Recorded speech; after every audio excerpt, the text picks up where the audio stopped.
At the end of the 1970s, the Soviet system seemed to be frozen in monolithic stability. But beneath this outward immobility, like tectonic plates, forces were moving that would determine the future of the country. At the center of this hidden confrontation were two people, two departments, two worlds. Yuri Andropov, chairman of the State Security Committee, and Nikolai Shchelokov, Minister of Internal Affairs. Their confrontation was not simply a matter of personal animosity, although that was undoubtedly present. It was a battle between two different approaches to governing the state.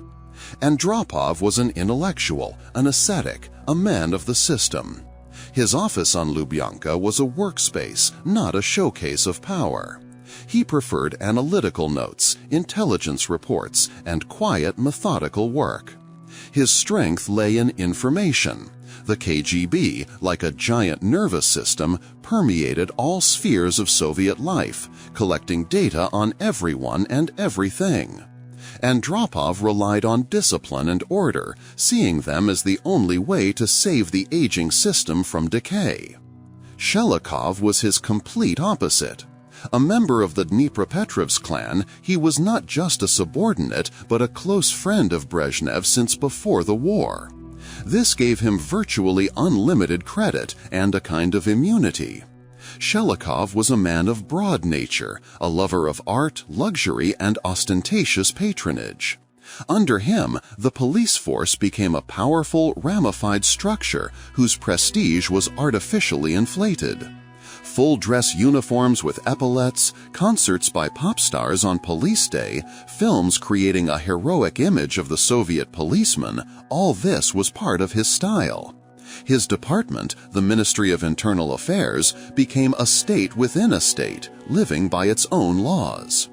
The functional overlap between their departments only added fuel to the fire. Both the KGB and the Ministry of Internal Affairs were involved in combating economic crimes, currency transactions, and smuggling.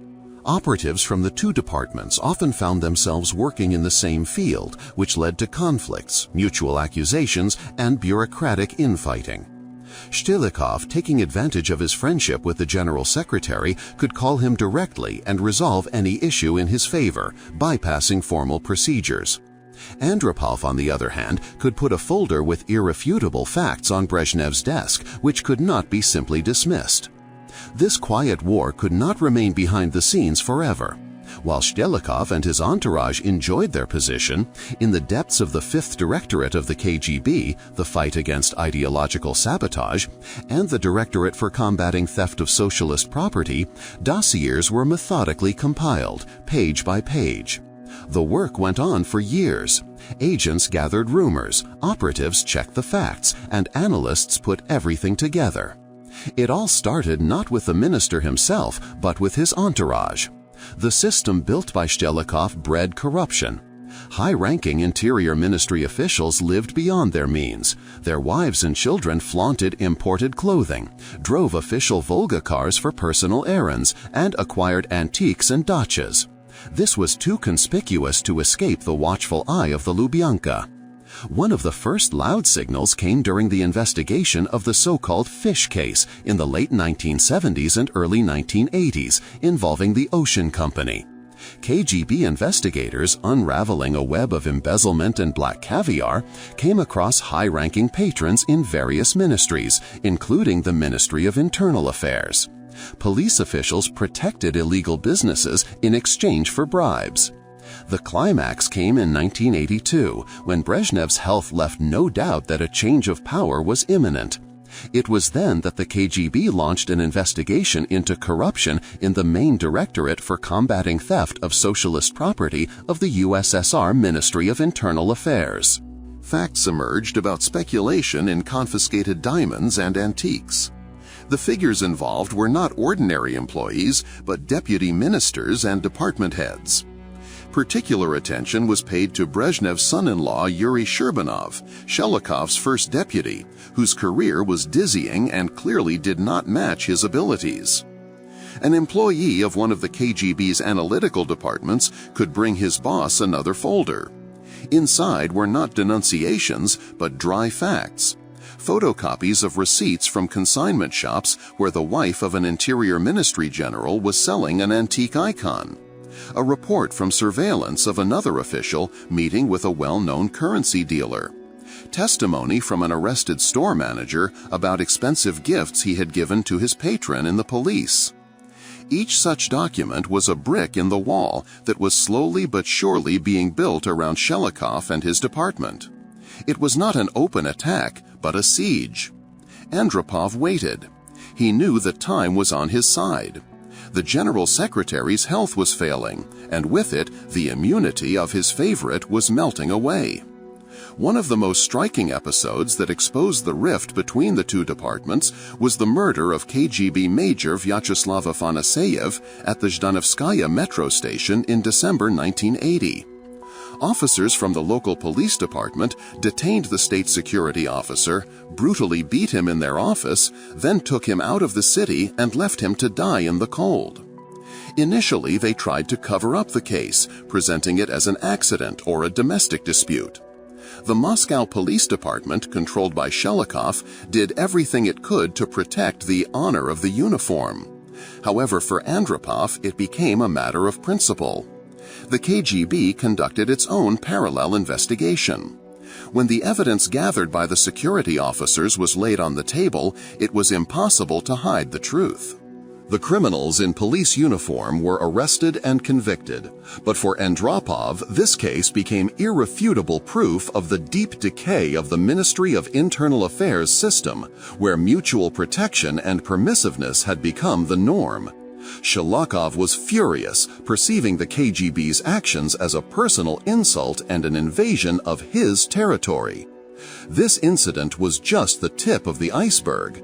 The main battlefield was the fight against corruption, which, like rust, was eating away at the party and state apparatus. And here the threads inevitably led to Leonid Brezhnev's inner circle, to his family. The General Secretary's daughter, Galina Brezhneva, was an eccentric and scandalous figure. Her passion for diamonds, young artists, and bohemian life was the talk of Moscow. She created a trail of dubious acquaintances and semi-criminal stories around her, which Shchelokov, as the faithful guardian of the family's peace, was forced to cover up. The central figure in this circle was her lover, Boris Boryatsa, an artist with the Romani theater Roman, known in his circles as Boris the Gypsy. This charming and enterprising young man, taking advantage of Galina's patronage, became a key intermediary in the world of Moscow's shadow economy. Deals involving the purchase and sale of antiques, jewelry, and currency passed through him. He had access to the homes of the most influential people in the country, and his name became synonymous with getting things done. For the KGB, Boryatsa was a gold mine, the key to the entire corruption network that had entangled the capital. The thunderbolt struck in early 1982, when the apartment of famous animal trainer Irina Bugrimova was burgled. A unique collection of diamonds was stolen from her collection. The Moscow Criminal Investigation Department took charge of the investigation, but KGB investigators soon joined in. Very quickly, the threads led to Boris Boryatsa. During a search of his home, not only were Bugrimova's jewels found, but also many other valuables of dubious origin. Boryatsa was arrested. This was a direct blow to Shchelokov and his department. Firstly, the arrest of the General Secretary's daughter's lover was an unprecedented act of audacity.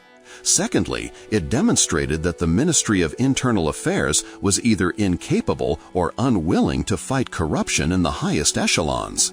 Shchelokov tried to intervene, calling Andropov and demanding that the case be transferred to the police, but received a cold and polite refusal. The head of the KGB replied that the case was of national importance and involved the smuggling of valuables abroad, which was directly within the competence of his agency. During interrogations, Boris Gypsy began to testify, and names began to appear in the protocols that made the blood run cold in the veins of party officials. The name of Galina Brezhneva herself also surfaced. Andropov acted with surgical precision. He did not touch the general secretary's daughter, understanding that this would be tantamount to declaring open war on the still living, albeit frail leader. But he methodically cleaned out her entourage. Buryatsa's arrest was a signal to the entire elite. No one was untouchable anymore. Shchelokov found himself trapped. He could not protect his patron's friends without exposing himself and entering into open conflict with the KGB, which now held all the cards. His authority, built on his closeness to Brezhnev, began to crumble before everyone's eyes. Everyone understood that as soon as the old general secretary was gone, his loyal minister would fall too. On 10th November 1982, Leonid Ilyich Brezhnev died at his dacha, Zareche 6. The first member of the Politburo to be informed of this was Yuri Andropov. It was he who took charge of organizing all the subsequent procedures, effectively taking control of the country even before his official election. For Shchelokov, it was the end. He had lost not just his patron, but his main and only source of power. At an emergency meeting of the Politburo, where the question of a successor was being decided, Andropov was the main candidate. It is said that Shchelokov still tried to resist, conducting behind-the-scenes negotiations in favor of Konstantin Chernenko, another person close to Brezhnev. But the machine had already been set in motion. The security forces, the army, and most of the party apparatus, tired of stagnation and corruption, supported the head of the KGB. A month after Brezhnev's death, on 17 December 1982, Nikolai Shchelokov was removed from his post as Minister of Internal Affairs, in connection with a transfer to another job. This was a standard, meaningless phrase that concealed a complete political fiasco. He was replaced by Vitaly Fedorchuk, former chairman of the KGB of Ukraine, a man from Andropov's system, known for his toughness and incorruptibility. Fedorchuk's arrival at the Ministry of Internal Affairs marked the beginning of a total purge.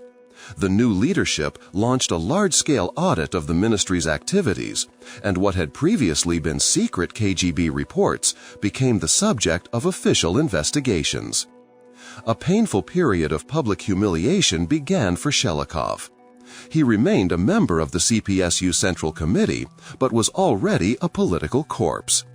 In June 1983, he was removed from the Central Committee for mistakes made in his work. This was no longer a mere hint, but a direct accusation. The investigation into his activities was gaining momentum. Facts emerged about the illegal construction of luxurious dachas at public expense, the appropriation of confiscated valuables, and how antique cars from the Ministry of Internal Affairs Museum ended up in the private collections of his friends. His wife, Svetlana, known for her love of luxury, was summoned for questioning, which was an unheard-of disgrace for a family of such rank. In the autumn of 1983, the Party Control Committee under the Central Committee of the Communist Party of the Soviet Union, chaired by the old Bolshevik Arvid Vilsha, opened a personal case against Shchelokov. At the meetings, he was accused of abuse of office, moral decay, and patronage of criminals.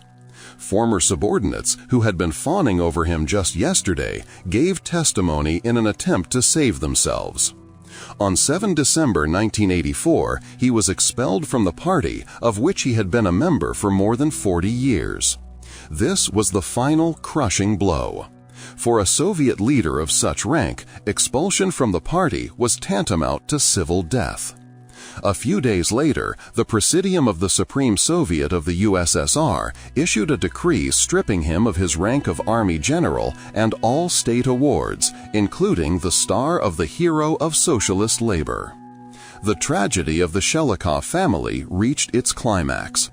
Unable to bear the shame, his wife Svetlana committed suicide on 10 December 1984. 3 days later, on 13 December, Nikolai Shchelokov, left alone in his empty apartment, put on his general's dress uniform with all the metal bars he still had, sat down at the table, and shot himself in the head with a hunting rifle. A suicide note was left on the table, addressed to the new General Secretary Konstantin Chernenko, who had replaced the late Andropov. In it, he denied his guilt in criminal offenses, but admitted that he had lived without restraint. Shchelokov's downfall was not just a personal tragedy. It became a symbol of Andropov's campaign to restore order. This campaign was not limited to the Ministry of Internal Affairs. A wave of high-profile cases swept across the country. The cotton case began in Uzbekistan, exposing billions in embezzlement and leading to the suicide of the first secretary of the Communist Party Central Committee of the Republic, Sharov Rashidov. A case was brought against Sergei Medunov, first secretary of the Krasnodar Regional Committee, another of Brezhnev's favorites, who had turned his region into a corrupt fiefdom. Andropov initiated what the people called raids. Police patrols during working hours checked cinemas, bathhouses, and shops, detaining truants. The slogan, "Strengthening labor discipline," became the main one during his short reign. The struggle between Andropov and Shchelokov was in essence a clash between two models for the future of the USSR. Shchelokov embodied the Brezhnev model, stability based on an unspoken social contract, the loyalty of the elites in exchange for the right to enjoy the benefits of power without oversight. It was a system riddled with corruption and nepotism, but outwardly calm and predictable. Andropov, on the other hand, proposed a different path: to freeze the country, return to Leninist norms, tighten the screws, purge the party of embezzlers, and force everyone to work. He tried to save the system without changing its foundations, merely removing the most egregious growths. Historians still argue about what this campaign was: a sincere attempt to reform the country, or simply a cynical struggle for power, where compromising information on rivals became the main weapon. Probably both. Andropov undoubtedly used the fight against corruption to eliminate his political opponents from the Dnipropetrovsk clan. But at the same time, he, like no one else, saw the depth of the systemic crisis and understood that without tough measures, the country was heading for disaster. His short reign, only 15 months, did not allow him to implement all his plans, but it set a new course. It was Andropov's purge that brought a new generation of leaders to the political forefront, including Mikhail Gorbachev. Thus, the battle between the two titans of the Brezhnev era, which began in the silence of the Kremlin's offices, paradoxically opened the door to a completely new era, the era of perestroika. This confrontation also had a cultural dimension, a subtle but fierce struggle for the minds of Soviet citizens. Nikolai Shchelokov understood perfectly well the power of soft influence and purposefully created a positive, even heroic image of the Soviet police officer. The culmination of this PR campaign was the cult television series The Investigation is Led by Znatokhy. The intelligent and incorruptible investigator Znamensky, the meticulous Inspector Taman, and the charming expert Kibrit became the embodiment of the ideal law enforcement system for millions of viewers.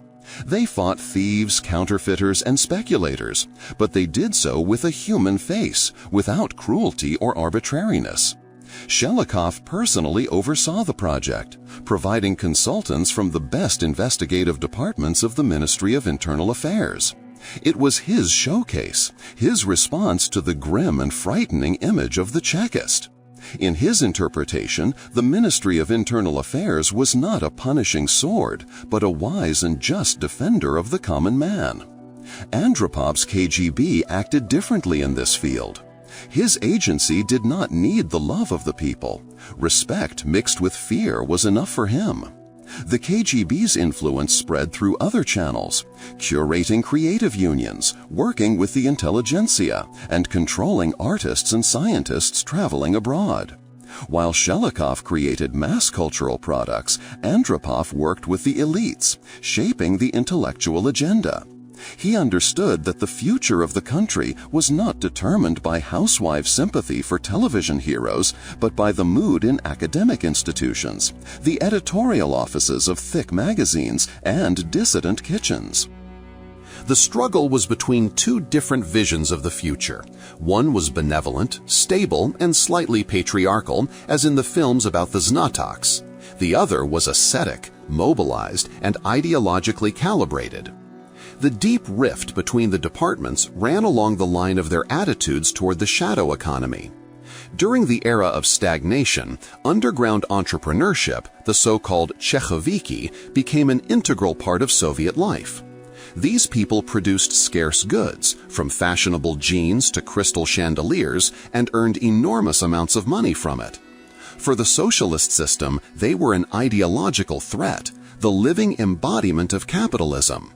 But for the corrupt part of the state apparatus, they became a source of untold wealth. It was here that the interests of the Ministry of Internal Affairs and the KGB diverged radically. The Interior Ministry's departments for combating theft of socialist property, which were supposed to fight the craftsmen, often became their protection in practice. In exchange for regular payments, police officials turned a blind eye to the activities of underground factories, warned them about inspections, and helped solve problems with raw material supplies. It was a symbiotic system in which the state body essentially privatized its control function. For Shchelokov and his entourage, it was part of an unspoken agreement. The system was lubricated with shadow money, and the right people were given the opportunity to live in luxury. Andropov and the KGB saw things differently.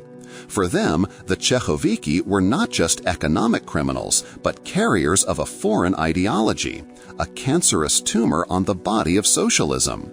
They were corrupting society, creating alternative centers of influence, and, worst of all, were beyond the control of the party. The KGB saw this as a direct threat to state security. Therefore, when the Chekists began to investigate cases of embezzlement, they targeted not only the underground millionaires themselves, but also their patrons in the police force, thereby undermining the financial base and authority of Shchelokov's department. Andropov was particularly irritated by Brezhnev's son-in-law, Yuri Cherbanov. His dizzying rise from a simple police officer to First Deputy Minister of Internal Affairs of the USSR after marrying Galina Brezhneva was a slap in the face to the entire cadre. Cherbanov became a living symbol of nepotism and the gilded rot of the Brezhnev era. He had neither talent nor authority, but his position made him virtually invulnerable. By making Cherbanov his first deputy, Shchelokov, on the one hand, strengthened his ties with the family, but on the other, he put himself at risk by linking the reputation of his department with this odious character. The KGB meticulously documented all the escapades of the General Secretary's son-in-law. His involvement in the so-called Mercedes affair, a scheme to import expensive foreign cars into the USSR duty-free for the party elite. His lavish banquets and hunting trips paid for from dubious sources. Each such fact was placed in a folder that waited for its moment on Andropov's desk. It was a long game where the target was not Cherbanov himself, but the system that had created him and which Shchelokov personified. After Shchelokov's resignation, a real Fedorchuk winter began in the Ministry of Internal Affairs. The new minister, Vitaly Fedorchuk, a career KGB officer and Andropov's man, arrived at 16 Zhitnaya Street with a mandate for a total purge. He made no compromises and did not recognize old merits. For him, the entire leadership of the Ministry of Internal Affairs was mired in corruption and nepotism. An unprecedented purge began, comparable in scale only to the Stalinist era. During Fedorchuk's first year in office, more than 90 generals and several hundred colonels were stripped of their posts. Entire departments were disbanded and employees were dismissed en masse or transferred to remote garrisons. An atmosphere of fear reigned in the corridors of the ministry. People were afraid to greet those who had fallen into disfavor, waiting for a nighttime phone call and a summons for questioning. Several high-ranking officials close to Shchelokov, unable to withstand the pressure, committed suicide without waiting for arrest. Fedorchuk broke the old system, replacing Shchelokov's appointees with trusted KGB personnel. This was not just a change of leadership, but a complete restructuring of the department along the lines of state security. The police were to become as disciplined, ideologically consistent, and ruthless a machine as the committee had been. This surgical operation carried out by Andropov had far-reaching consequences. On the one hand, it did indeed strike a blow against the most egregious manifestations of corruption and temporarily brought the elites to their senses. On the other hand, it completely destroyed the fragile balance of power that had existed during the Brezhnev era and made the KGB the dominant force in the state. Andropov, having become general secretary, effectively ruled the country using the methods of his former department, relying on information, control, and coercion. His short reign was a prelude to perestroika, but a prelude of a special kind. He showed that the system was rotten to the core and could not be saved by cosmetic measures. However, his own recipe, tightening the screws and returning to discipline, was merely an attempt to resuscitate a corpse. The battle between Andropov and Shchelokov, which began as an internal power struggle, ultimately exposed the terminal illness of the entire Soviet project, for which there was no cure. The fall of one paved the way for the other, but both, with all their differences, were products of the same system, which they tried in vain to either preserve or reform, but in the end only hastened its inevitable collapse. Tensions between the departments reached their peak when Shchelokov made a bold attempt to create his own divisions within the Ministry of Internal Affairs, essentially duplicating the functions of the KGB's intelligence and counterintelligence services. This was a direct invasion of the Lubyanka's canonical territory, perceived as a declaration of war. Andropov found a powerful and natural ally in this struggle in the person of Defense Minister Marshal Dmitry Ustinov. A man of Stalinist temperament and a representative of the military-industrial complex, Ustinov despised the laxity, nepotism, and corruption that the Dnipropetrovsk clan embodied. The alliance between the army and the state security services, the two most disciplined and secretive institutions of the Soviet state, created a powerful force against which Shchelokov, relying solely on his personal friendship with the weakening general secretary, had no chance. Andropov masterfully cloaked his bureaucratic struggle in ideological packaging. In his analytical notes to members of the Politburo, he spoke not of seizing power, but of saving the party from petty bourgeois degeneration. In his interpretation, Shchelokov and his entourage were not simply corrupt officials, but carriers of an alien, corrupting ideology of consumerism. Every antique vase or wad of dollars confiscated from police officials became, in Andropov's reports, not simply a fact of theft, but evidence of ideological sabotage against the foundations of socialism. He struck at the system's most vulnerable point, appealing to the party conscience of the old Bolsheviks, who watched with horror as their successors turned into a new aristocracy. The luxury with which Shchelokov surrounded himself was provocative and almost caricatured. His dacha outside Moscow was furnished with palace furniture, and the walls were decorated with paintings by famous artists, many of which had been confiscated and should have been in state museums. His particular passion was his collection of rare cars, the jewel in the crown of which, according to rumors, was Hitler's personal Mercedes, which he loved to show off to select guests. Against the backdrop of Andropov's ostentatious, almost puritanical modesty, who until the end of his life wore a standard party suit and lived in an ordinary Moscow apartment, this contrast was striking and worked for the image of the KGB chief better than any propaganda. This war of titans ricocheted onto ordinary employees.